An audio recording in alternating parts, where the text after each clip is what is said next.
last weekend called Once Upon a Time in Mecca. Is anyone there? Once Upon a Time in Mecca? Nobody? Okay, great. Alhamdulillah. Just these two guys? Alhamdulillah. Okay? And so myself and Ilyas, we are part of that team. Our brother here, oh, nice echo. Here we go. MashaAllah.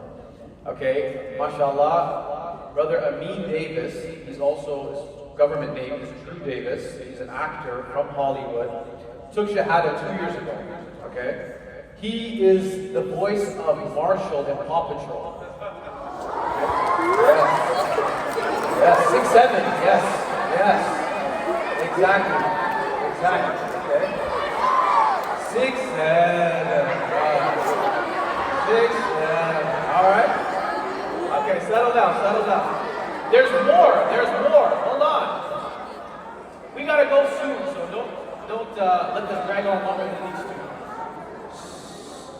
He plays the character of Max in Max and Ruby.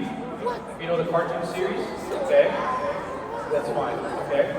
He's also in a cartoon series called Arthur. You guys know Arthur? Okay, you know Arthur? MashaAllah. Okay? So, MashaAllah, he has a long history in Hollywood. He's been acting since he was 6 years old. Okay?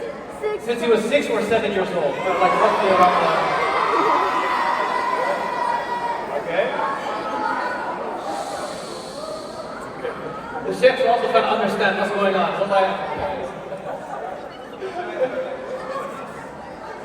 Okay? So, mashallah, hold on, we'll do questions after. So, 2 years ago, this brother had an awakening where he decided to look into faith, and I'll ask him about that inshallah. But he took his shahada 2 years ago, and since then he's been using his talents in the Muslim space to help create Islamic, media alternatives. So I'm very excited to have these two brothers here with me today. Alhamdulillah. I thought we'd do something a little interesting. I'm going to interview them a little bit, so you guys can learn a little bit more about them. Maybe if there's time, we can ask them questions. And if you're well behaved, maybe by the end of this, I'll ask them to sing a song together, inshallah. Let's see, Sheikh. Okay? You're already interrupting. Okay, yes.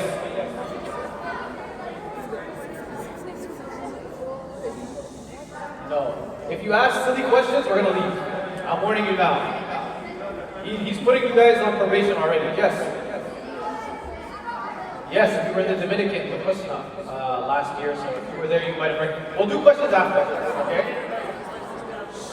So first, I want to ask my brother Ilyas, okay, who has been, mashallah, a Nasheed artist now for 10 plus years. Talk to us, if we have so many kids here, mashallah, who might be interested in the arts. They might be, maybe 6 or 7 years old. I don't know how old they are, whatever, okay? I'm just trying to incorporate anywhere I can now, okay? Enough, yeah. I think we reached our limit, inshallah, okay.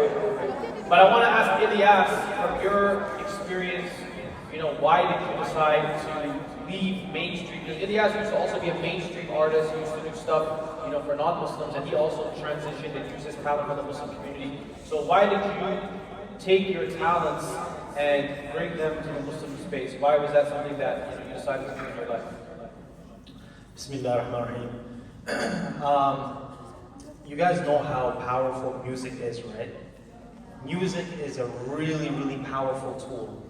And when I was younger, music kind of led me to a very dark path because of music, because of the type of music I was listening to, right? I was in some, very, very weird circles of people. Like I would do a lot of haram because of the music.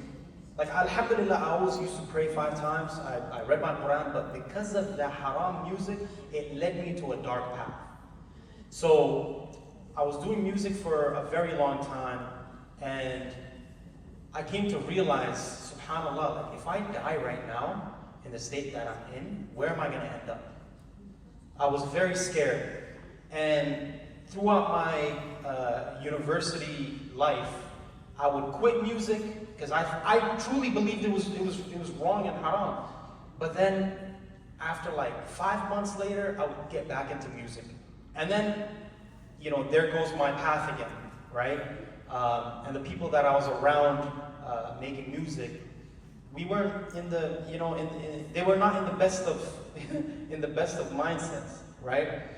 There was a lot of drugs and a lot of haram involved, okay? So,